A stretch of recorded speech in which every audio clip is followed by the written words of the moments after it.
It's 7:25 on a Tuesday, and you know what that means. We call on Tom Crawford from the Crawford Podcasting Network and a regular on Fox 47's Press Pass. Tom, it's Michigan's played a couple of games since we talked to you last Tuesday.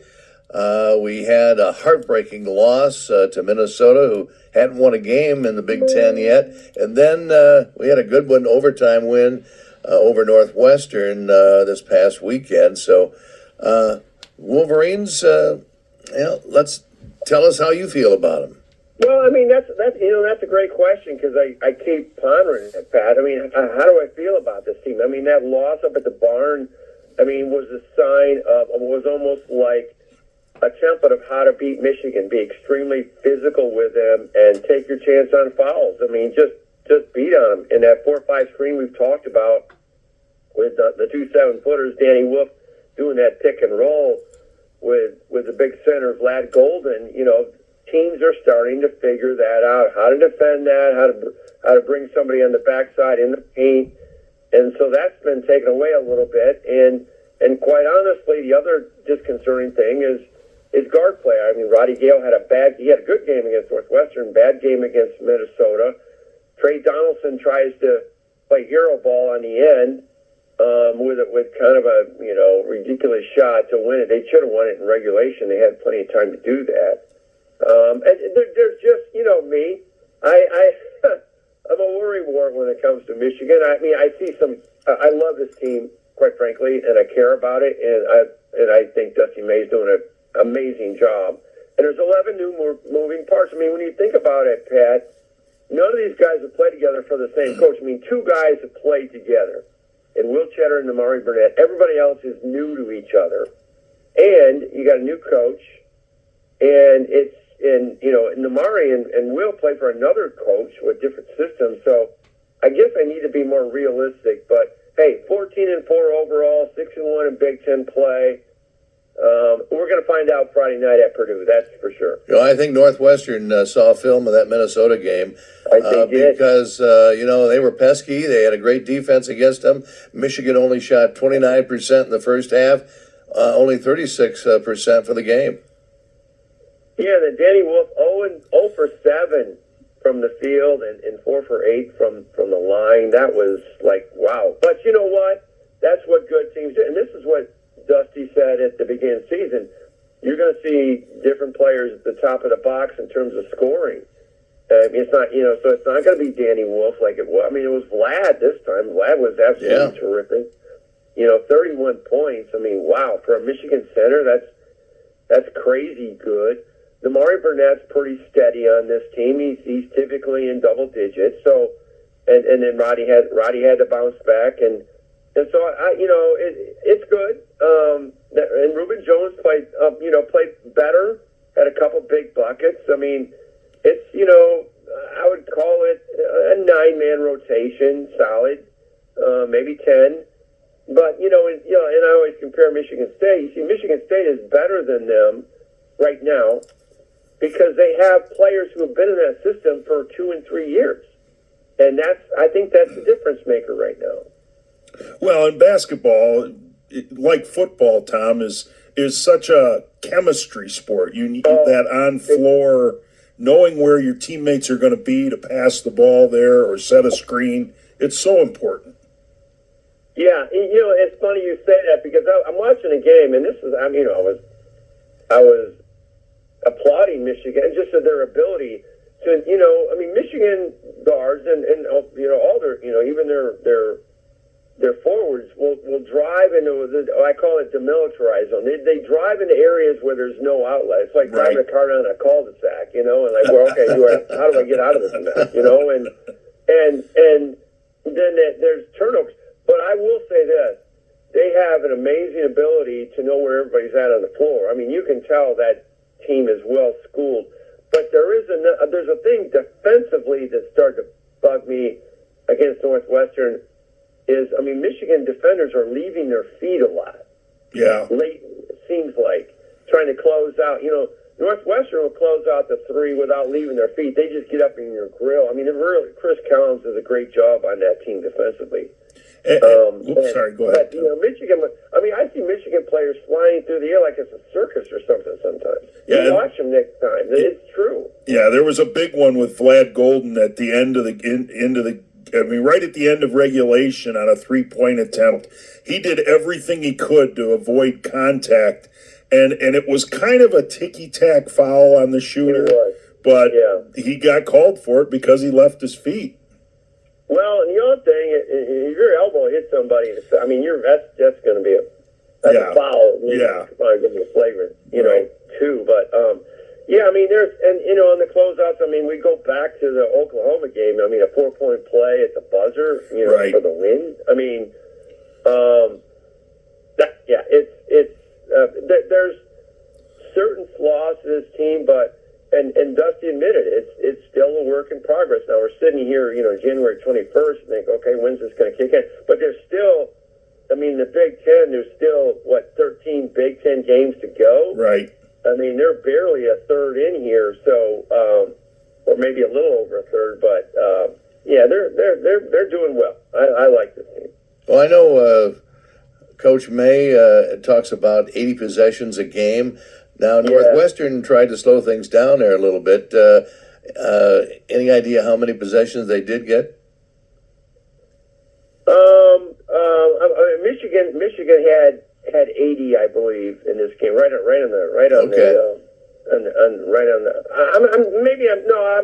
take that back. I think I saw that stat, but I can't verify that thing because they don't on our stat sheets. They don't think they have number of possessions. I mean, it's something that we talked about in the press room because he brings it up. Yeah, that's kind of new for me because I never even think about something like that. But Dusty May's a basketball nerd. I mean, he came up as a basketball manager under Bob Knight. I mean, so he knows that stuff, and that's all part of the game. But it's like we were talking about last week, more possessions. You're going to get more turnovers just on percentages alone, but you're giving the ball back, and the turnovers are down. I mean, 11. I mean, I guess we should say 11 is good. I mean, Northwestern had 14, so they were +3 in the turnovers. Just be on the plus side. I guess you can't complain about that. Well, just like football, if you can win the turnover battle and not give that team extra possessions, you stand a better chance to win. But I'm still trying to figure out this go-to guy thing. I guess Trey Donaldson has been appointed or self-appointed, whatever. I mean, he took he had the ball, did not give it up in that final possession, and I thought they'd try to get inside the Vlad or flare out for a jumper. But he took it all the way to the hole. And I was telling some other guys in a podcast, I mean, contrast that to, I know this is a totally different team, but Muhammad Ali Abdul-Rahman, when he inbounded, he took the ball down against Houston in the second round of the NCAA tournament in Kansas in Kansas City when Jordan Poole hit that 3-ball. Remember that? Oh yeah. What he did is he drew the defense in, and then he flared out, and Jordan Poole was set for a 3, down 2, and they win with a walk-off jump shot. Okay. Right. As opposed to, not giving the ball up, and you saw the ill-advised shot he took against Minnesota, and now he had the same scenario this time. I thought it was going to go down, but he took it to the rail, and he didn't give the ball up again. So I don't know. Hey, I'm not a basketball coach, but it seems like there's other options. Well, Michigan gone from 20 to number 21 in the top 25. They got they're going to be at Purdue. Their next game, Purdue now in second place in the Big Ten, 7-1, 15-4. Yeah, they got a big lumbering guy in the middle, and they got the 2 great guards that we've been around forever, and Braden Smith and Fletcher Lawyer. So I mean, it's a guard-oriented team. It's Mackey Arena. I mean, the place is, it's a hornet's nest going in there. I'm not saying they can't win, but I will say this: if they do win, that's going to get my attention in a positive way. But I'm more, the game I'm worried about because it's a home game. It's the one Monday night following that Purdue. They play Purdue Friday night, but Monday night 6:30 at Chrysler is a home game with Penn State. Now, I've seen Penn State a number of times this year. I've said this a few times. They turn you over. They cause havoc. And it just seems like it would be a team that would, I mean, Michigan creates unforced turnovers, but when you've got a team forcing turnovers, I just hope they're on their game from a turnover limiting standpoint. Michigan, I'm talking about. Yeah. Because that would be a horrible loss, dropping one at home to Penn State on Monday night. Well, let's hope that doesn't happen, Tom. I'll be at that one. I've got tickets for that one. So, that's great. hopefully I'm the good luck charm. You'll have to go say hi to Tom.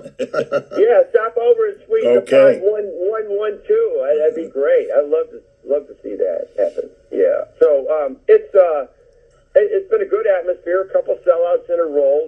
The crowd, I think, really helped Michigan down the stretch in this game. They lifted their defense.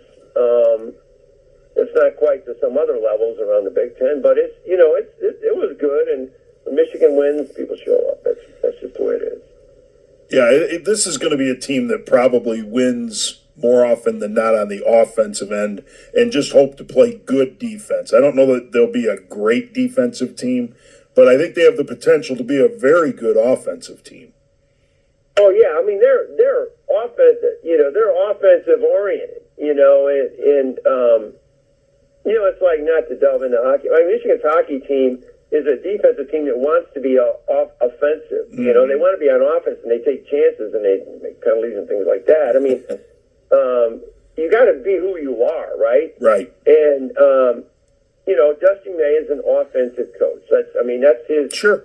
That's his skill set. It's pushing the ball. And the defense obviously is of value, but and I'm trying to figure out who the best defender on this team is, and defensively, and I still haven't figured that out. But there's no stoppers, but we'll just see how that plays out. But I mean, it's an offensive team. There's just no, and it's an entertaining team. But they are winning games in different ways. So, I mean, they won this game without scoring. I mean, in regulation, I don't know what the score was, but, Northwestern mucked it up a little bit, and they still figured out a way to win. Well, Tom, let's talk about football. We had the national championship game last night with Ohio State beating Notre Dame 34-23. Your thoughts on the game? Well, it's painful to watch because I don't like either team, but I had to watch, and it's like, I wanted the Big Ten. I will say this, because I get so much, I feel so much animosity about the SEC and all Feinbaums of the world lauding that. The Big Ten hadn't won back-to-back Big Ten titles since 41, 42, 43, and LSU's had a slew of them with LSU and Alabama and Georgia and things so recently. So I was glad in that part. And it validates Michigan's win over Ohio State, keeps getting referenced countless times. It does that, boy. We heard it last night, so that's have to have an asterisk beside that national championship win. But when that game was over, I mean, I had to turn it off. I couldn't see any of that celebratory stuff. It just nauseated me. And then, the commissioner, Tony Petitti, after trying to, ransack Michigan and Jim Harbaugh last year, with charges of cheating and everything like that, he comes out and calls Ohio State this run one of the the greatest run in college football history, or some ridiculous, absurd statement. And so, but that's Tony Petitti being a very small man, and I have zero respect for him. So, and that's your Big Ten commissioner. So that's annoying. So I'm glad the Big Ten won. I'm not a Notre Dame fan, but I'm still annoyed. Well, I guess, Tom, you can say it's the greatest because it's the first time someone's had to go through a 12-team playoff and get the opportunity to play that many ranked teams. I mean, but I'll tell you what, one of the craziest aspects of that game, of this whole run, was the impact of the Michigan loss. The team had this, I've just this meltdown meeting where everybody's just getting in everybody's face, but it was one of those get it out of your system thing, and they all bonded together. But when they walk into the horseshoe, and I mean that Tennessee crowd, had a legitimate 35% of that Sure. attendance at that game. Sure. And that was compelling because that told you Ohio State fans were bailing on their team. Yeah. They were flat out bailing on their team, and they overcame that. So I give them credit. I give them credit for that. Right. And I guess my point is next year a team could win that many games against top-ranked teams as well because of the extended season. You're going to have more opportunities to see this happen in the future, where you only had 2 playoff games in the past and a bowl game before that. I like the 12-team playoff. I mean, I would even tolerate a 16-team, no more than that, God forbid. But not necessary. I want the seeding thing to kick in. Correct. You got 12 teams, and I don't care if they won their conference championship and they're a Power 4 conference, they're not going to get a bye. Right. I'm sorry. I mean, Boise State's not going to get a bye, and they weren't even a Power 4. I mean, I'm just not. That's not happening. That's not happening. And you seed them 1 through 12, and the top 4 get the first round bye and go for there. Yeah, I'm totally with you on the seeding thing. I don't mind 12. I wish it would have been 8, but I don't mind 12. Yeah.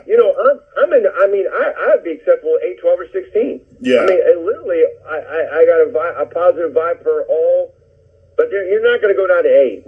No, not now. No. But I will say this, because the Big Ten basketball in the 70s was 32, and then in 1985 it went to jump to, it creeped up and went to 40, 48, and 52, and then it got to 64. Right. You get up to 64 in the span of less than 8 or 9 years, and it doubled. Right. So, and you see people now that want to expand it even more, which I think is crazy. I don't want to go into the 72 range. No. There's 350 teams in Division I basketball, so you're still in the top, elite part, from a number standpoint. Right. But anyway, I'm good with either 3 of those numbers. Yep. Tom, we're about out of time here. We don't want to get your blood pressure up too high this morning, but tell us how we can get a hold of your podcast. Yeah, Tom's Take Community, all one word, where you can get all. I do a lot of sports video. I had Tommy State, one of the old Final Four basketball players in the 70s with Relford on the other day. I just have Michigan fans will love that historic stuff. I love player storytelling. Tom's Take Community on YouTube and also on my Facebook page. Come out and engage. And a lot of Michigan basketball to cover coming up. And then, recruiting, signing days coming. Michigan recruiting is creeping up there. They're a legitimate top 10, maybe even the top 6, top 5 before it's said and done. Sharon Moore's closing out solid in recruiting. All right, Tom, we'll talk to you next Tuesday. All right, guys. Thanks for having me on, and stay warm. All right. Tom Crawford from the Crawford Podcasting Network. Our guest